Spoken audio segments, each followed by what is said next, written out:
Hello, everybody. Welcome back to Life in Motion. I'm your host, Grace Becker. And y'all, tomorrow, or depending when you're listening to this, if you're listening to this on a Thursday, tomorrow is Halloween. What's everyone's feelings? What's everyone's vibes about Halloween? Do we love it? Do we hate it? Are we somewhere in the middle? What do we love about it? What do we not like about it? I love Halloween. Anyone who knows me knows that Halloween is my shit. Halloween is my shit. I love Halloween. And this year was a little different for me. Just because Jane and I moved into our house kind of not late, but just late in comparison to when I normally start getting things ready for fall. And our house was a little bit chaotic because we were putting things in places, trying to find homes for things, and we were buying like more furniture and different things. So I just kind of got a late start on decorating for fall and decorating for Halloween. And I didn't do my normal fall Halloween routines of watching different movies, making like fun treats, going and doing different like fall activities, picking apples, that type of stuff. I have done a few things. For example, Jaden and I went to a pumpkin patch. We're gonna have like a painting, carving night. I have decorated. I don't know if you can see much. I have like one pillow over here. You can't see my little tray. I'll show you. If you're watching this, you should watch it. For the viewers, you get to the exclusive. I have my cutesy little tray that I keep on our couch because our couch is massive and I need a table for people. But it's got little like light up spiders. I don't know if you can see them very well. And then I got my wine is my witch's brew coffee coasters. That's so like corny, but I love it. I love it. And my t-shirt, my sweater, this is my Halloween sweater. Again, for the people who are watching, if you're not watching my podcast, what are you doing? Just listening to it? Yeah, get with the program. So it has a little witch on it, and it's flying on a broom, and then it has two kids, and there's a black cat, and there's a pumpkin, and it says, "Never accept a ride from strangers." And this witch is giving these kids a ride, and it's iconic. I love it. My favorite sweater. So cute. And then I got my cat here. He's also a part of the decor. Have you guys seen those videos where it's like a black cat and the owners are like, okay, that time of year, like my cat is part of my decor, or Halloween's over, time to pack up the Halloween decor, and they put their cat in like a box pretending. I think it's cute. I think it's real cute. Anyways, in the spirit of Halloween, I thought it would be fun to do an episode kind of in the like spooky, fearful end of things. I know everyone has a different vibe for Halloween. There's people who are kind of like the kiddish, cheesy, love that stuff. And then the spooky side of Halloween and like fearful, like fear and scare kind of thing. I like both. I'm into both. Sometimes it depends on my mood every year, what I get more into. But right now I'm feeling a little spooky, a little of the like spookiness.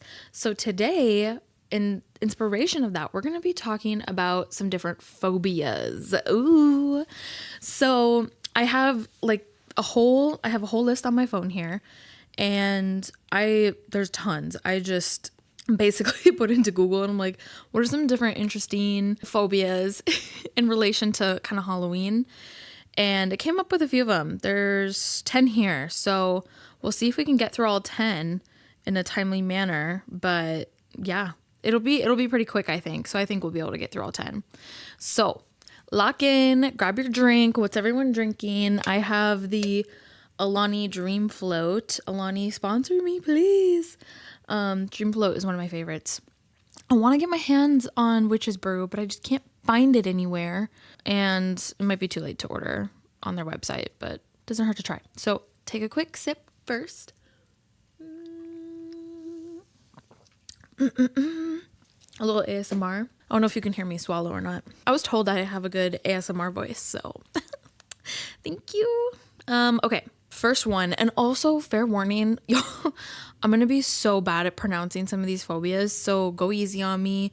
If you're like a phobia expert or you know a lot about a certain phobia that I'm gonna say, go easy on me, okay? I'm trying my best.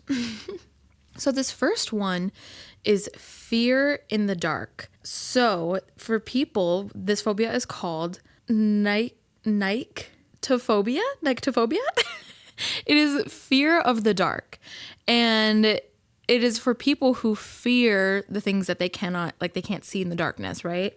So it can come from really anything. It can come from like childhood experiences. It can come from stories, horror movies, basically just, have you ever been that kid or an adult, honestly, where you are downstairs maybe, or you're like in another room and the light is on and you have to like turn the light off really quick and run to your room? Oh my gosh, scared of the dark, right? That is for people with this type of phobia. And it's just really interesting. I didn't really do a whole lot of research on where these, like the instinctual aspect of it, or if it's like how it's evolved, or if there's any like culture influence on these. I'm sure there is. But that's what that is, fear of the dark. And I just think that it's super interesting how they can be developed. So if you know anyone with that is fear of the dark, nyctophobia. Okay, the next one is called phasmophobia. Phasmophobia. Any guesses on what that is? That is fear of ghosts. So do you believe in ghosts? Are you afraid of them? I think this is just really interesting because the whole debate of like, are ghosts real? Are spirits real? Like angels, devils, different things like that, demons, definitely has some cultural influence there with different religions, different folklore and hauntings, and, just like the different cultures and what they share from legends, you know what I mean? There is different things that could be, I think, grouped in with this. Like there's the paranormal investigators, not just the Ghostbusters, but there's people who actually will go to spaces and they will do like the paranormal investigation where they have their little devices and they're like and then if a ghost is nearby, it's going to make its presence known, or what is that board called? Ouija board. Different things like that. So someone who has a fear of ghosts has phasmophobia. I'm so sorry, y'all. I will include in the description down below like the different like phobias, because if you want to look them up or do some more research on it, they're just super interesting. Okay, number 3, facing the mirror, fear of reflection. This is called sotrophobia.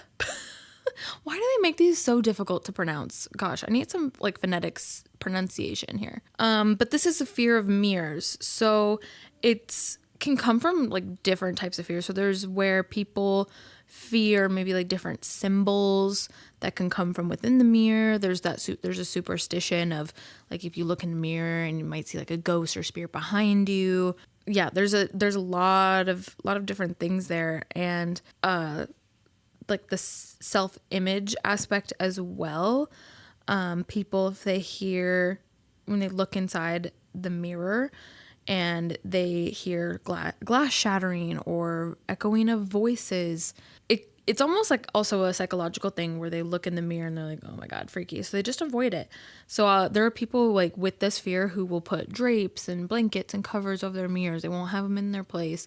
They will try to avoid them at any cost, fear of reflection. Okay, 4, this one's pretty, I think, well known. 13, the unlucky number. So the curse of numbers. This one is called triskaidekaphobia, and it's the fear of specifically the number 13. So anyone ever heard of like Friday the 13th is it's a bad luck day. And this comes from different superstitions and, myths and legends and folklore of how bad things always happen on Friday the 13th. And to avoid like hotels or planes or driving and different things on Friday the 13th, because that's when like bad things happen. But there's also people who have just numbers that they also consider bad luck, that they will avoid that number when they can, however they can. And it's just kind of eerie, you know what I mean? So fear of 13, the unlucky number. Okay, number 5. This one is called Chariophobia, and this is the fear of happiness. Afraid to be happy when joy feels dangerous, which, oh my gosh, what? I didn't realize there's a phobia out there for pretty much everything, I think. But there are people out there who have this phobia where they fear happiness. And it's a link between the brain's like pleasure center and fear, where it's just like connected. So if there's something that they that gives them pleasure, that they makes them happy, it also triggers this fear response. Super interesting. It also just kind of reflects how trauma can shape different emotional safety senses, you know, like if you've gone through like different types of trauma, emotional abuse, verbal abuse, physical abuse, different things like that, you lack happiness, right? So it's like when you're happy, you're almost like, am I really? I'm not happy very often. Like if I'm happy, that means something bad is gonna follow. So that I would think is where it more commonly comes into play. So yeah, fear of happiness. It's a phobia, y'all. Okay. Number 6. This one, I think some people are going to know more about. This one is called Coulrophobia. Oh God, please don't make fun of me, y'all. It is the fear of clowns. So this very much so, I think there's a history of clowns being like used as a scare tactic, right? Like there's different pop culture, the Joker, Pennywise, right? Different things like that. Kids' birthday parties. However, there's this fear, right? That they're haunted, that they're cursed. They have just a very creepy energy to them. Do you guys remember, when was this? Was this in like 2016 when people were dressing up as freaking clowns going around like public areas? And God, were they, okay, look this up because it was a long time ago, so I don't remember exactly every little detail of it, but I just remember that being a thing where people were dressing up as clowns, and I think some of them would actually hurt people, but they would just be creeping people out. So no, I also don't like clowns. I think I'm okay with watching some movies with clowns. I'm okay with seeing like a birthday clown. I'm sure the clown industry has definitely taken a hit. I would think that they've taken a hit, but yeah, no, I'm okay with them to a certain extent, but I wouldn't say I have a phobia of them. Number 7, this is Cryoptophobia, and this is a fear of bats. Wings in the night, fear of bats. So there's different angles of this. So it's like, one, bats can be like dangerous to you, right? Like different like diseases that they carry, rabies, like, right, the fangs that they have, that end of things. Like if you have a bat in your house, obviously that's freaky. You don't want that. So you have to get them out. So there's people who fear it that way. But then there's also kind of the legend behind it of bats being vampires turning into bats, that creep people out. And bats got a bad reputation, you know. Bats are important for our environment, so it's like, no, we don't want to get rid of them. Like they're there, but there are people who just fear them so bad and have this phobia. So they might avoid going out at night. They'll avoid, obviously, going into caves. Avoid different things like that. If there's a bat screech, they might run in fear. Very interesting. Okay, number 8. This is Thanatophobia, and this is fear of death. The final fear, living with this fear of death. And this can come from trauma, like losing somebody or you yourself, like near-death experiences. I don't know if this also includes the fear of other people dying. I think that one's a little different. However, it for sure is the fear of yourself dying. I I don't know if I would consider it a phobia. However, I do have a fear of death. I think it's more based out of anxiety and than it is necessarily from a phobia standpoint, just because of my own personal trauma with death. But yeah, there's people who have this phobia, so they will, either they will isolate completely, not go outside to avoid potentially getting hurt, or they kind of hyperfixate on it too much and they're like going to the doctor a ton, like hypochondriacs, always trying to like constantly assessing, is something wrong with me? What do I need to do? Do I need to go to the hospital? I might have cancer. I might have an autoimmune disease. I might have whatever is going on with this other story I heard or this other person I know. I might have it. Not necessarily related, like exactly the same, but they are in the same tree, just different branch. You know what I'm saying? So fear of death. Thanatophobia. Y'all, please do not make fun of me for pronouncing these wrong. Okay, number 9. Nomophobia. This is fear of being without a phone. I think this might be more common nowadays, just because phones are something we rely on more often. So like with our modern technology and our needs and our addiction to it, also comes with this anxiety of being without it. So for people, this could be on one end, my mind went right away to like Castaway, where the dude, what's his name? Tom Hanks, the actor, he was in a plane crash and he was like stranded on an island. Don't know what a phone's going to do for him in that situation. But I think people just kind of go to scenarios of like that, where maybe they're in an accident or they're in a serious situation and they're not going to have their phone to call for help or to do something. But there's also people who have this fear based out of anxiety of maybe they're in a social situation and their phone is a comfort to them, keeps them occupied, keeps them distracted. And if they don't have that, they might get scared of it, So that is number 9, nomophobia, fear of being without a phone. Okay. Number 10, the final one. Okay, so it's a mix of rare, like different phobias. So it's kind of a mix of amophobia, trypophobia, and phobia, trypophobia, and globophobia. Okay, it's a mix of those different ones.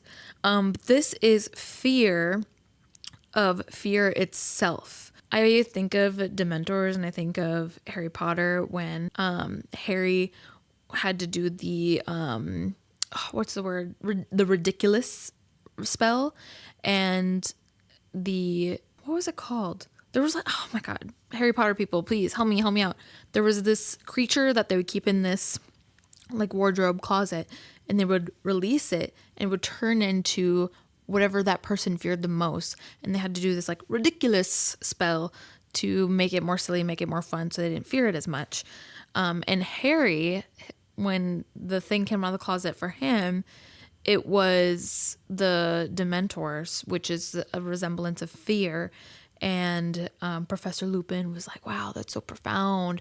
The thing you fear is fear itself, Harry. Ooh, this is why you're the chosen one, kind of thing. But that is what this is, right? There are people who fear itself, which I think would be super interesting to meet someone like this.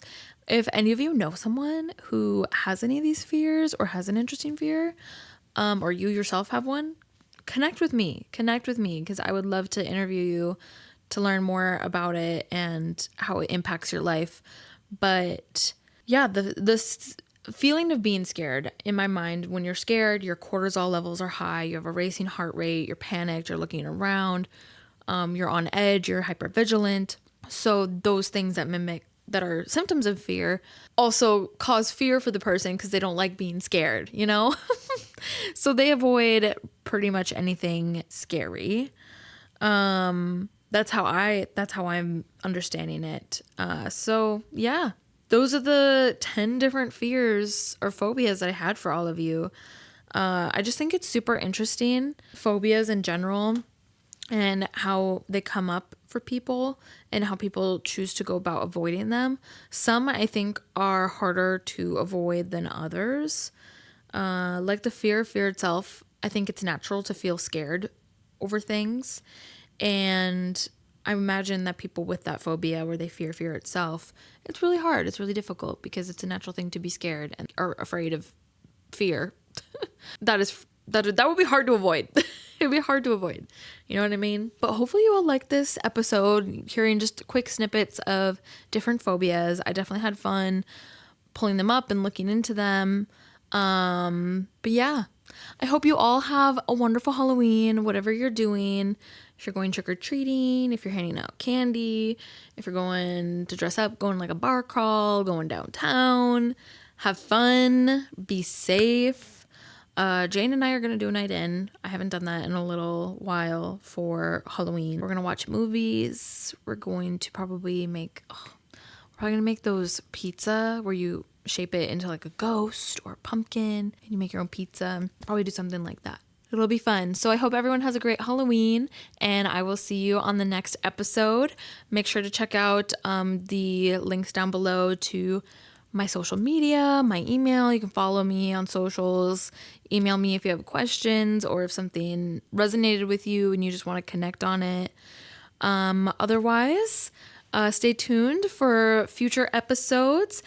And until next week, embrace the chaos and find the beauty. Bye.